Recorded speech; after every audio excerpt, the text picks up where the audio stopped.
बिस्मिल्लाहिर्रहमानिर्रहीम। अस्सलाम वालेकुम स्टूडेंट्स, उम्मीद है आप सब खैरियत से होंगे। मैनेजमेंट अकाउंटिंग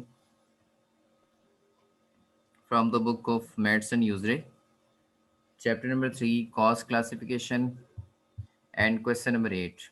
ठीक है, लास्ट लेक्चर्स में जी सर। हमने 7 क्वेश्चंस तक कर लिए थे। अब हम 8 क्वेश्चन पे आए हैं और 8 क्वेश्चन जो है वो उस पर डिस्कशन कर रहे थे।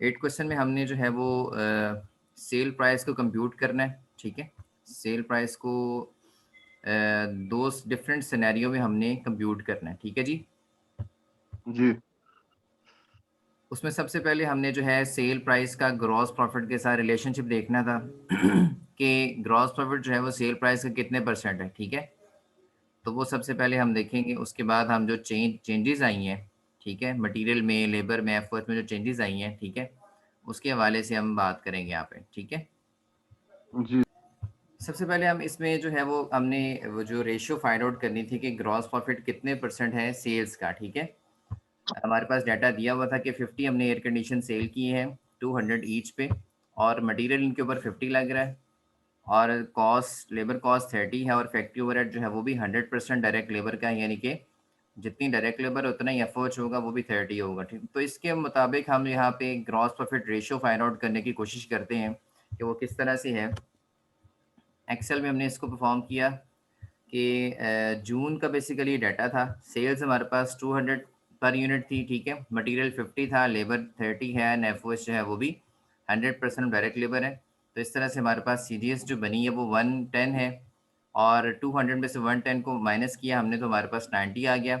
90 बेसिकली हमारे पास 45% बनता है आपकी सेल्स का। ठीक है जी, तो ये जी सर। बेसिक डाटा से हमने परसेंटेज फाइंड आउट कर ली जीपी की। ठीक है, अब हमारे पास जो है दो सिनेरियोज हैं।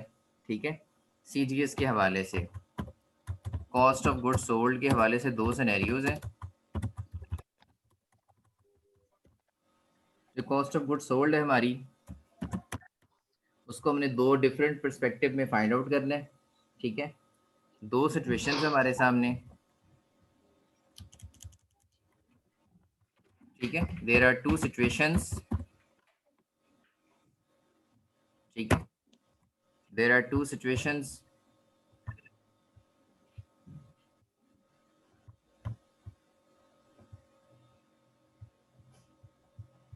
ठीक है, तो हम यहाँ पे देखेंगे दोनों सिचुएशन में मटेरियल, लेबर है, दोनों सिचुएशन में हम जो है वो CGS फाइंड आउट करने की कोशिश करेंगे। ठीक है, जी सर।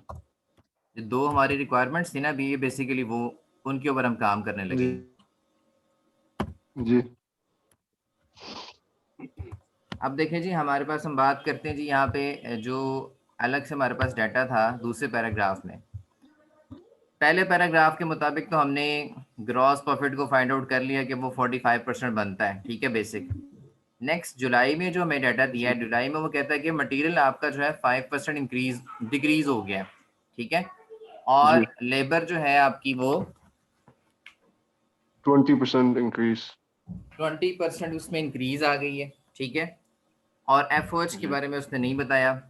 बाकी उसने जी इंटरेस्ट के हवाले से बता दिया। इंटरेस्ट और टैक्स का हमारा कोई इसमें अमल दखल नहीं होता CGS में। ठीक है, ये जो जी इंटरेस्ट और टैक्स होते हैं ना, इनका हमारा ताल्लुक होता है इनकम सर। स्टेटमेंट से। ठीक है, इनका CGS से कोई जी सर। ताल्लुक नहीं होता। ठीक है, इसलिए हम इनको इग्नोर करेंगे यहाँ पे। ठीक सर। तो पहली रिक्वायरमेंट हमारे पास क्या थी कि सेल प्राइस आपने कंप्यूट करनी, sale price unit that will produce the same ratio of gross profit. ठीक है, इस सेल प्राइस जो जी आप निकालेंगे वो उसकी जो रेशियो होनी चाहिए ग्रॉस प्रॉफिट की वो सेम होनी चाहिए जैसी कि जून में थी।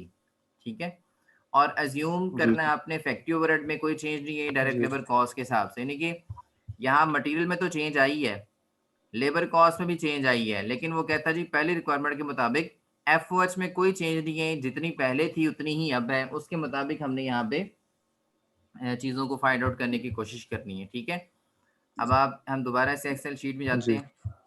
अब हमने मटेरियल, लेबर, एफओएच को हमने इंक्रीज करना है। ठीक है, देर आर टू जी सिचुएशंस। जी ठीक है, हमारे पास दो सिचुएशंस हैं, यानी कि दो रिक्वायरमेंट्स है ना हमारे पास, उसके जी सर। अकॉर्डिंग हम करेंगे। जी देखिए, मटेरियल में उसने क्या कहा था कि आपकी 5% डिक्रीज आई है, इतने इस तरह ही कहा था ना। जी सर। मटेरियल में 5% डिक्रीज आई, तो मटेरियल में अगर हम 5% डिक्रीज करें तो मटेरियल हमारा बेसिकली 50 का था ना, तो 50 को अगर मैं मल्टीप्लाई कर दूं 95% से, तो मुझे 5% डिक्रीज के बाद वाला मटेरियल मिल जाएगा। क्या ख्याल है? जी सर। जी क्योंकि 5% डिक्रीज ही करना है ना मैंने, तो अगर मैं इसको जी सर। 95% मल्टीप्लाई कर दूं तो मेरे पास वो वैल्यू आ जाएगी जो डिक्रीज होने के बाद वाली है, ठीक है। या मैं जी यूं करता, 50 का मैं 5% लेता, फिर 50 में से उस 5% को मैं माइनस करता, तो फिर मैं आंसर लिखता। इस तरह भी किया जा सकता है, ठीक है। या जी डायरेक्टली मैं जी 50 का 95% ले लूं, ठीक है, तब भी मैं इसको कैलकुलेट कर सकता हूँ। मुझे बताएं कि अब कितना आंसर आता है यहाँ पे? 4850। सर 45। दोबारा से 4850 सर। करें, 95% आपने 50 का लेना है। 4850 सर। यहाँ पे जो आंसर आया वो 47.5 आया आपके पास, ठीक है, 50। जी और लेबर जो है आपके पास, उसने क्या कहा था, लेबर में कितनी इंक्रीज है?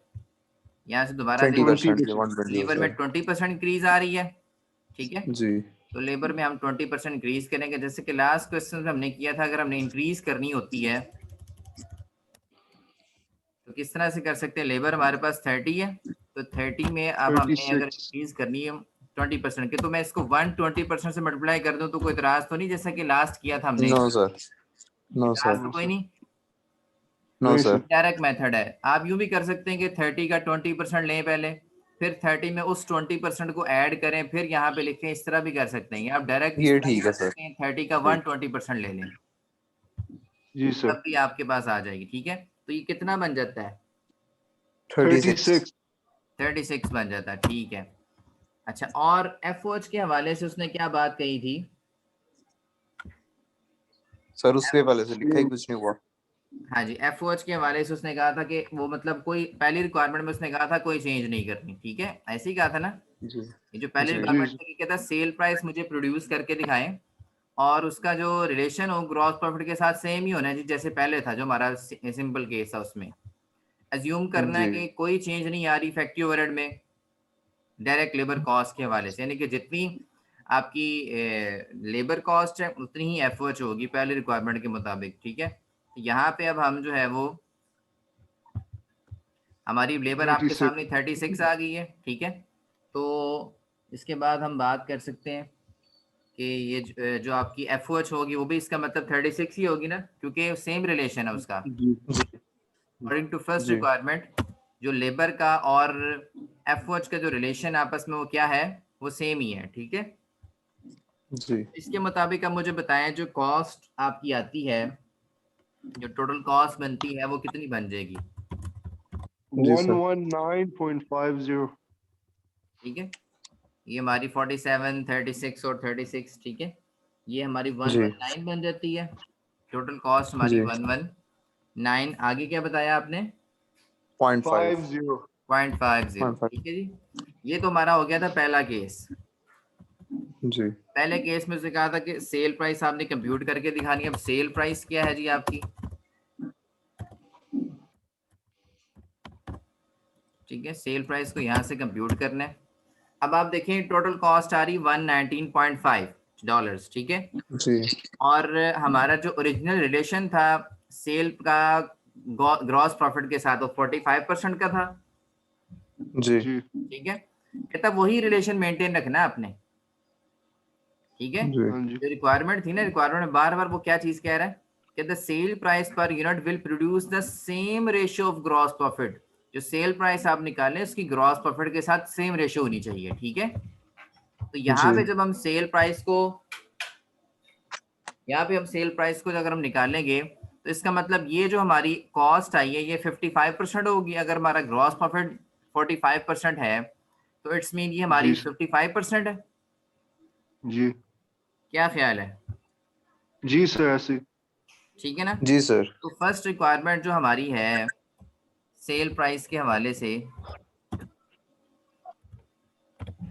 ठीक है, फर्स्ट रिक्वायरमेंट जो हमारी है सेल प्राइस के हवाले से, उसको हम किस तरह से निकाल सकते हैं? हमारे पास एक चीज अवेलेबल है, हमारे पास कॉस्ट अवेलेबल है जो कि 55% है, ठीक है। अगर हमारे पास जी कॉस्ट अवेलेबल है तो इसके जरिए से हम सेल प्राइस निकाल सकते हैं क्या? Yes, sir. ठीक है। सेल प्राइस बिल्कुल हम निकाल सकते हैं, हम सेल प्राइस का फॉर्मूला भी यहाँ पे बना सकते हैं। Sale price is equal to यानी कि कॉस्ट ओवर कॉस्ट परसेंटेज, इसको मल्टीप्लाई कर दें सेल्स परसेंटेज के साथ, ठीक है। तो सेल्स प्राइस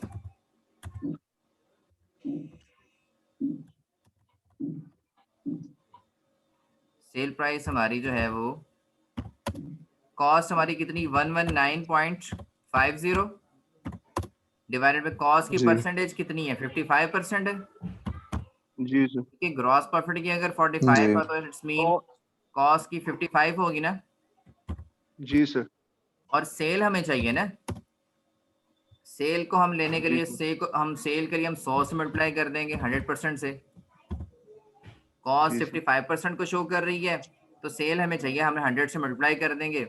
जी बताएं हमारे पास पहले केस में सेल्स प्राइस कितनी आ जाती है।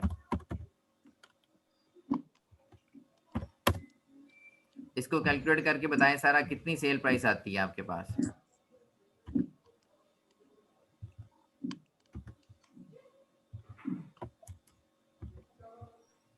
हाँ जी,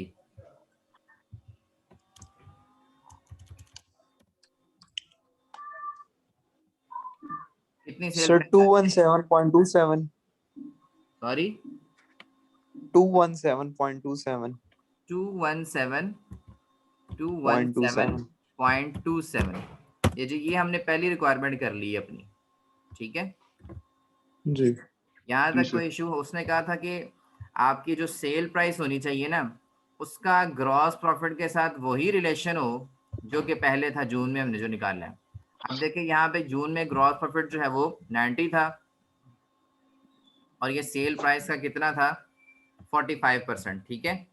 यहाँ पर भी अगर आप देखें सेल प्राइस हमारी आ गई है 217.27, ठीक है, और कॉस्ट हमारी जी। आ रही है 119.5, ठीक है। इस सेल जी प्राइस में सर। से कॉस्ट अगर निकाल दें तो आपका ग्रॉस प्रॉफिट कितना बचता है, वो यकीनन जितना भी होगा वो 45% ही होगा, ठीक है। 45। जी कितना सर। बचता है वो, 45% ही है सर। हाँ जी, उसको आप बेशक निकाल के कैलकुलेट कर लें, इसको बेशक सर वेरीफाई कर लें। 97.77। जी 217.27 माइनस सर कर देंगे जी। 119.5, तो ये कितना बन जाएगा सर 97.77। 97.77। जी। आप 97.77 को आप चेक कर लें कि आया कि 45% बनता है कि नहीं बनता, बनता है सर। ठीक है। तो यही उसने सर कहा था इसको कि 200 से डिवाइड करेंगे ना। हाँ 97.7 को 217। 217 पे डिवाइड करेंगे, ठीक है। 270। जी। जैसे हमने पहले किया था ना, 90 को 200 पे डिवाइड किया था, 90 को हमने जी सर 200 पे डिवाइड 45। किया था तो हमें पता लगा था ये 45% आ रहा है, ठीक है। जी। इसी तरह से ये हमारा जो है 45%, उसने यही कहा था कि सेल का ग्रॉस प्रॉफिट के साथ सेम रिलेशन बनना चाहिए जो पहले था, ठीक है, पहली जी। रिक्वायरमेंट के मुताबिक, ठीक है जी। जी। यहाँ तक क्लियर हो गया। अच्छा जी अब जी सर। हम जो सर। है बात करते हैं दूसरी रिक्वायरमेंट की, ठीक है। स्क्रीन नजर आ रही है जी। आपको। जी yes sir. Sir. The sale price per unit that will produce the same gross profit ratio, ठीक है। ये जो दूसरी रिक्वायरमेंट है इसमें भी हमें वही सेम चाहिए, ग्रॉस प्रॉफिट का जी। और सेल प्राइस का सेम रिलेशन चाहिए, ठीक है। चेंज उसने क्या किया है, मतलब कि 5% वो तो वैसे ही रहेगा, 5% डिक्रीज है और 20% जो है वो लेबर में इंक्रीज है, ठीक है, वो तो वैसे ही है। लेकिन एफओएच में उसने कुछ चेंज की है, पिछले पहली रिक्वायरमेंट में एफओएच में कोई चेंज नहीं की थी उसने, 100% डायरेक्ट लेबर रखा था। यहाँ पे उसने कुछ चेंज की है। कहता जी assuming the 10 of the June factory overhead consist of fix cost, ठीक है, यानी कि जो जून की फिक्स फैक्ट्री ओवरहेड थी ना, उसमें 10 जो थी वो फिक्स थी, ये फिक्स कॉस्ट थी जी 10, and that the variable factory overhead ratio to the direct labour cost is unchange from June. कहता है जो एफओएच थी ना, एफओएच जून की, जी उसमें 10 जो एफओएच जून की क्या थी, अब आप देखें यहाँ पे जून की एफओएच क्या हमारे पास 30 है, ये देखें 30। 30 है जी। ना, इसकी बात कर रहा है। कहता है इसमें जो है ना 10 फिक्स है और बाकी की जी जी। वेरिएबल है। जून वाली जी। में जो 30 एफओएच थी उसमें 10 फिक्स है, ठीक है, and that the variable factory overhead ratio to the direct labor cost is unchanged from June. मतलब उसने FOH को दो पार्ट्स में डिवाइड कर दिया है, ठीक है। FOH को दो पार्ट्स में किस तरह से डिवाइड किया है, एक फिक्स पार्ट कर दिया उसका और एक वेरिएबल पार्ट कर दिया। कहता जी फिक्स पार्ट तो 10 है, ठीक है, और फिक्स आपको पता है हमेशा फिक्स ही रहता है, चाहे जून का महीना हो चाहे जुलाई का महीना हो, वो हमेशा फिक्स ही रहता है, ठीक है। और कहता है जी फिक्स जी तो 10 है, जून वाली FOH में फिक्स 10 था, और जो वेरिएबल FOH है, वेरिएबल FOH की वही रेशियो है जो जून में थी। यानी कि रेशो हमने क्या पढ़ी यहाँ पे, रेशो देखिए हमने कहा था कि वेरिएबल जो आपकी फिक्स FOH है ना वो 100% डायरेक्ट लेबर कॉस्ट है, ठीक है। जी तो ये जो रिलेशन था ना डायरेक्ट लेबर कॉस्ट का FOH के साथ, ये 100% था। अब उसने इसमें इसको दो चीजों में तोड़ दिया, कहता है वेरिएबल का तो यही रिलेशन रखो आप, ठीक है, वेरिएबल का जी ये 100% वाला रिलेशन रखो, लेकिन जो फिक्स है वो 10 है, जी ठीक है। यानी कि हम इसको किस तरह से कर सकते हैं यहाँ पे, अगर हम इसको दो पार्ट्स में डिवाइड कर लें, यहाँ पे फिक्स्ड, ठीक है, और अब यहाँ पे इसको कर लेते हैं वेरिएबल, क्या जी ख्याल है, ठीक है, जी जी सर जी फिक्स कर लेते हैं और यहाँ पे इसको हम वेरिएबल में दो पार्ट्स में हम इसको डिवाइड कर लेते हैं FOH को, ठीक है। जी बाकी तो चीजें वैसे ही हैं सारी की सारी, दूसरी रिक्वायरमेंट में भी मटेरियल भी उतना ही है, कम हुआ है, और लेबर भी आपकी उतनी है, लेकिन जस्ट फिक्स FOH में मसला पड़ा है। उसने कहा जी फिक्स FOH में 10 तो फिक्स है आपका, उसमें तो कोई इशू नहीं, जी लेकिन जो बाकी वेरिएबल है ना, वेरिएबल का वही रिलेशन है जैसा कि हमने रिलेशन पहले पढ़ा था ना, 100% ऑफ डायरेक्ट लेबर, वेरिएबल का वही रिलेशन है। अब वेरिएबल हमें यहाँ पे निकालनी पड़ेगी।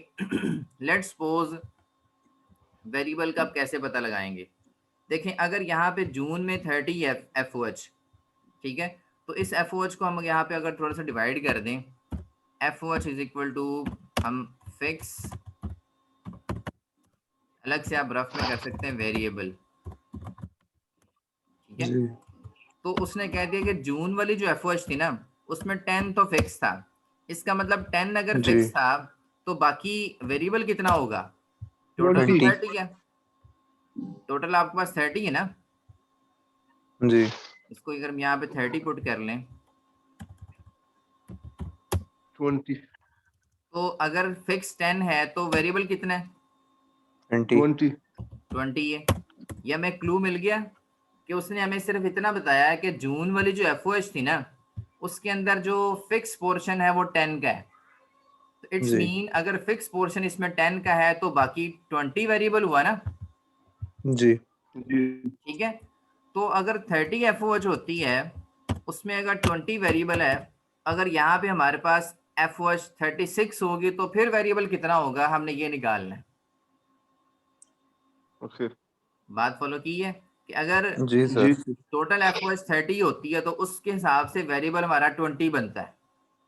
जी जी अगर 26 FOH हमारी टोटल 36 हो जाए तो फिर हमारा वेरिएबल कितना बनेगा, फिक्स तो फिक्स ही रहना ना, 26 ठीक है। नहीं कि 26 36 में से अगर जो है ये 10 हमारा जो है वो फिक्स बनता है, ठीक है, तो इसके हिसाब जी से हमारा जो वेरिएबल है वो कितना बनेगा, ठीक है। अब हमने इसमें से 26 माइनस नहीं कर देना, हमने यहाँ पे वो एक रेशियो यूनिटी मेथड अप्लाई करना है, कि जैसे वो हम बात नहीं करते छोटे, हम क्वेश्चन करते होते थे, 5वीं 6वीं क्लास के क्वेश्चन थे कि अगर 6 मजदूर काम करें तो उनको 5 दिन लगते हैं, अगर 10 मजदूर काम करेंगे तो उनको कितने दिन लगेंगे, आ रही बात जी समझ।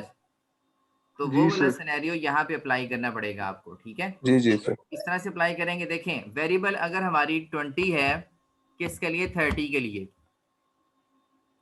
वेरिएबल अगर हमारी 20 है किसके लिए, 30 के लिए, 30 तो अगर 30 हम कर चाहते हैं 36 के लिए, 36 के लिए जानना चाहते हैं तो वो कितनी होगी, 26 बात समझ आ रही, इसको आपको कैलकुलेट करना पड़ेगा उसी मेथड से, ठीक है। अगर 30 के लिए ओके 20 है, 20 जी सर 20 जो है वो 30 के लिए है, ठीक है, तो 36 के लिए कितनी होगी, तो 20/30 करके हम इसको मल्टीप्लाई कर देंगे 36 से, तो हमें पता लग जाएगा कि अगर 36 FOH होती तो उसके लिए वेरिएबल कितनी बनेगी, 24 दैट इज 24, ठीक है। सर 24 आ रहा हाँ जी, जी 24 मेरा भी बनेगी आपकी वेरिएबल। यहाँ तक तो सर वो बात दूसरे $2 का क्या हुआ? बेसिकली उसने जो है ना वो $2 का यहाँ पे रिलेशन की वजह से फर्क पड़ा है ना, उसने जस्ट हमें ये कह दिया था कि जो रिलेशन वेरिएबल का यहाँ पे था ना, ठीक है, उसी रिलेशन के हिसाब से आपने यहाँ पे निकालनी है। इसको हम एक जी दफा दोबारा से पढ़ लेते हैं। ये जो सेकंड हमारा था ना, कहता है cell price per unit will produce the same gross profit ratio, यानी कि सेल प्राइस जो आप निकालेंगे जी दूसरी रिक्वायरमेंट में भी उसका भी जो ग्रॉस प्रॉफिट के साथ रिलेशन है वो वही होना चाहिए जो पहले था, सेम है यानी ना। कि 45%। जी यहाँ तक तो क्लियर है ना। जी जी हाँ, तो उसने जो चेंजेस की थी, चेंजेस क्या की थी, ये 5% डिक्रीज कर दिया मटेरियल में, 20% लेबर में इंक्रीज कर दिया, और इसने जो है ना पहली रिक्वायरमेंट में एफओएच में कोई चेंज नहीं की, हमने एज इट इज कर लिया उसको, ठीक है। लेकिन दूसरी जी रिक्वायरमेंट में इसने एफओएच में चेंज की है। उसने क्या कहा, कहता है अज्यूम करो, फर्ज करो कि अगर 10 जो है वो $10 of the June factory overhead consist of fix cost, जो जून की एफओएच थी जो कि $30 थी, जून की जो एफओएच थी वो $30 थी ना। जून में हमने क्या कहा था कि जी जी लेबर कॉस्ट 30 और फिक्स एफओएच उसका 100% है, ठीक है। तो जून में लेबर कॉस्ट और एफओएच दोनों 30 थी। जी कहता है ये अज्यूम करो कि अगर जून की जो एफओएच है 30 है, उसमें से 10 फिक्स है, ठीक है, और बाकी जो है उसमें जी वेरिएबल है, ठीक है, and that the variable factory overhead ratio to the direct labour cost is unchange from June, ठीक है। कहता है कि जून के जी हिसाब से अनचेंज फ्रॉम जून करना है आपने, जिस तरह जून में उसकी परसेंटेज बन रही थी उसी तरह यहाँ बननी चाहिए, ठीक है। तो जून वाला ही क्राइटेरिया हमने अप्लाई किया यहाँ पे। अगर तो हमें वो ये ना कहता कि अनचेंज फ्रॉम जून, तो फिर आपकी बात बिल्कुल ठीक थी, हम डायरेक्टली उसमें से 10 में से 36 में से 10 निकालते और बाकी सारे के सारे जो 26 है वो उसमें आ जाती, ठीक है। लेकिन अब इसने यहाँ पे जी एक लाइन हमें कह दी है कि the variable factory overhead ratio to the direct labour cost is unchange from June. जी ठीक है, तो अनचेंज फ्रॉम जून से मुराद क्या हुआ, ठीक है, जून में जिस हिसाब से वो वेरिएबल बन रही थी ना, उसी हिसाब से वेरिएबल आपकी जो है वो जुलाई में भी बननी चाहिए, ठीक है। तो सबसे पहले हमने जी जून में निकाला कि जून में हमारी वेरिएबल कितनी परसेंटेज थी, ठीक है। जी अब यहाँ पे देखें जून में हमारी वेरिएबल देखें, जून में टोटल आपकी एफओएच 30 थी, जिसमें से 10 तो फिक्स हो जी गई और जी 20 आपकी वेरिएबल है, ठीक है। अगर आप यहाँ पे परसेंटेज निकालना वेरिएबल है। चाहें तो कितनी निकलती है, 20/30, या आपकी कोई 66% बनती है। यानी कि 66 अगर जी आपको मैं यहाँ पे निकाल के दिखाऊं जी कि ये कितनी बनती है, अगर मैं वेरिएबल की परसेंटेज लूं, वेरिएबल परसेंटेज में, ठीक है, तो ये मैं किस तरह से निकालूंगा, 20/30 divided by 30 मल्टीप्लाई 100 कर दूंगा। तो ये जी मुझे बताएं वेरिएबल की जी परसेंटेज कितनी बनती है, 66.66 ठीक है। वेरिएबल ये आपके पास 66 66.66 बनता परसेंटेज, ठीक है, चलता जाएगा। ये जून वाली परसेंटेज थी, जी उसने कहा कि जुलाई में भी यही होनी चाहिए। जी सर जी अब बात समझ आई है आपको। जी सर लेकिन सर अब फिर FOH जो है जी फिर वो 34 हो जाएगा हाँ जी, लाइक एफ ओ जो जब 34 $2 के है राउंड अबाउट तकरीबन पहुंच जाएगा, 30 जी ठीक ठीक है।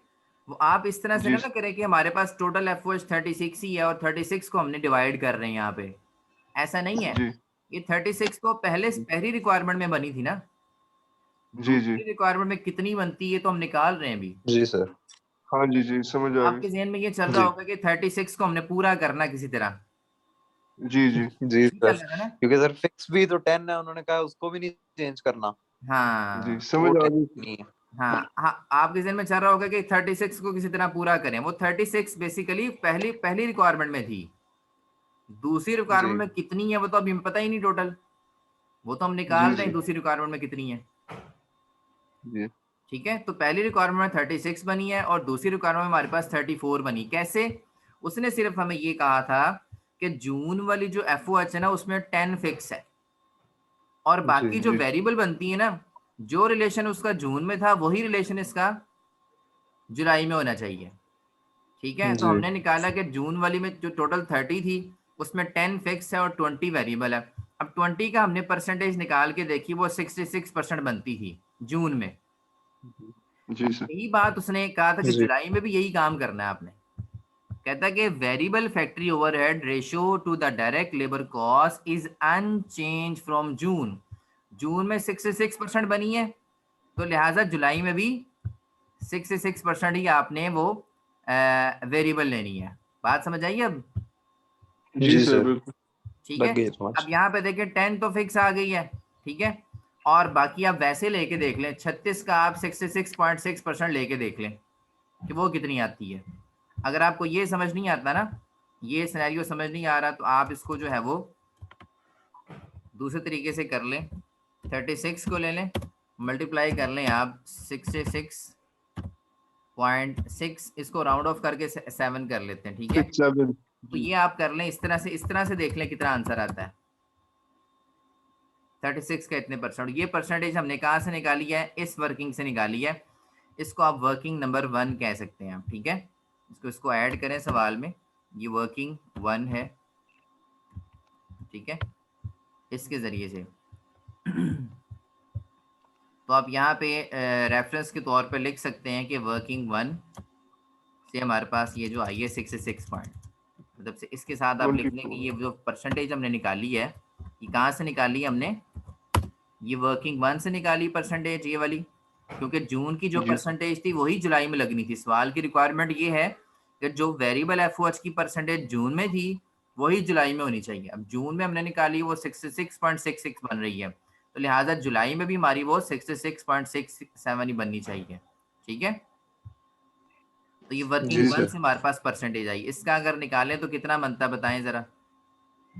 24 सर। 24 बन गया। तो दैट्स ऑल अबाउट जी दिस। तो हमने यही करना था। 10 उसने में बता दी है, और वेरिएबल एफर्ट्स की परसेंटेज वही लगानी थी जो कि जून में बनी थी, ठीक है। जून में हमने जी कैलकुलेट कर ली परसेंटेज, और वही परसेंटेज हमने यहाँ पे अप्लाई कर दी, ठीक है। अब आप यहाँ पे ठीक टोटल है सर। कॉस्ट निकालने कितनी बनती है? टोटल कॉस्ट कितनी बनती $2 है हमारी तरफ? 117.5। 117.5 जी सर। ठीक है, यहाँ पे 117.5 बनती है हमारी, ठीक है जी। जी अच्छा, इस तरह से अब आप ये जो सेल प्राइस है, हमारी पहली रिक्वायरमेंट के मुताबिक सेल प्राइस 217.27 आई है, ठीक है। जो हमारी दूसरी रिक्वायरमेंट है उसके मुताबिक भी हम निकाल सकते हैं, क्या ख्याल है? जी जी सर। ठीक है। उसने कहा था कि सेल प्राइस और ग्रॉस प्रॉफिट का सेम रिलेशन होना चाहिए, ठीक है। तो यही फॉर्मूला आप अप्लाई कर सकते हैं यहाँ पे भी।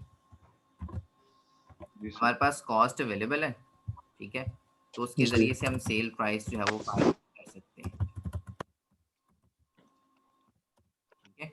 कॉस्ट हमारे पास 117.5 है, इसका मतलब ये जो कॉस्ट है ये 55% को शो कर रही है। जी अगर हम वही रिलेशन सेम रखना चाहते हैं ग्रॉस प्रॉफिट का और सेल प्राइस का, ठीक है, सवाल की रिक्वायरमेंट ये है कि आप जो भी सेल प्राइस निकालें उसका ग्रॉस प्रॉफिट के साथ सेम रिलेशन बनना चाहिए जो पहले बना था। यानी कि ग्रॉस प्रॉफिट का पहले से रिलेशन क्या बना था? 45%। यानी कि जो भी जी सेल सर। जी प्राइस निकालें, ग्रॉस प्रॉफिट उसका 45% ही बनना चाहिए। इतनी सेल प्राइस आपने निकाल के दिखानी है। जी इसका सर। मतलब अगर हम उस रेशियो को जहन में रखें, 45% में ग्रॉस प्रॉफिट लाना ही लाना है, ठीक है। तो इसका तो मतलब ये जो हमारी 55 आ कॉस्ट है जाएगा। ये 55% है, जी जी सर। ये 55% है, ठीक है। हमें चाहिए कितनी सेल प्राइस चाहिए? 100% से मल्टीप्लाई कर देंगे, जी। ठीक है। निकालें जरा सेल प्राइस कितनी आ जाती है? सर 213.63। 213.67 67 आ रहा है मेरा टू सामने। वन थ्री चलो थोड़ा सा होगा, कोई बात नहीं। नहीं नहीं नहीं, आप सही कह रहे हैं, 64 बनता है, 64। सिक्स फोर लिख देते हैं, कोई इशू नहीं। तो 213.64 आ गया आपका जी आंसर, ठीक है। जी सर। जी तो यहाँ पे आप देख लें, जो है क्या कहते हैं, दूसरी रिक्वायरमेंट भी आपकी जो है वो पूरी हो चुकी है, पूरी। ठीक है।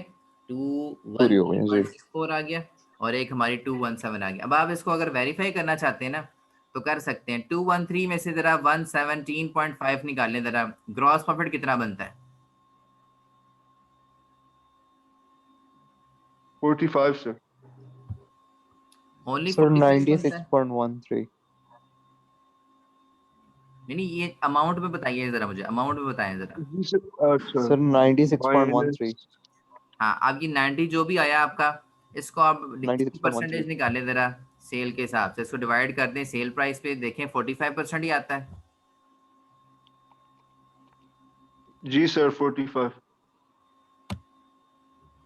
जी सर 45 ही आ रहा है तकरीबन। ठीक है जी, बस यही बात हमने यहाँ पे क्लियर करनी थी कि हमने जो भी सेल प्राइस निकाल के देनी है उसका ग्रॉस प्रॉफिट के साथ रिलेशन सेम ही बनना चाहिए 40, यानी कि बेसिकली उसने क्या किया है, थोड़ा सा समराइज करते हैं सवाल को। हमें शुरू में उसने डाटा दे दिया सिंपल, सेल इतने की है पर यूनिट, ठीक है, मटेरियल इतना लगा है, लेबर इतनी लगी है और एफओएच लेबर का 100% लगा है। हमने उसके मुताबिक सीजीएस निकाल लिया और प्रॉफिट भी निकाल लिया, ठीक है। वो प्रॉफिट जी 45% बना था, ठीक है, ये तो सिंपल सिनेरियो से जी दिया हुआ था। अच्छा, अब वो हमसे क्या कहता था, कहता था जी कि आप, उसने कुछ चेंजेस कर दी, मटेरियल को 5% कम कर दिया, लेबर को उसने 20% जो है वो बढ़ा दिया, ठीक है। और एफ में एक केस में उसने कहा जी सेम है, और दूसरे केस में उसने एफ का ये सिनेरियो दे दिया, ठीक है, दो केसेस हमें दे दिए, जी दो रिक्वायरमेंट्स दे दी।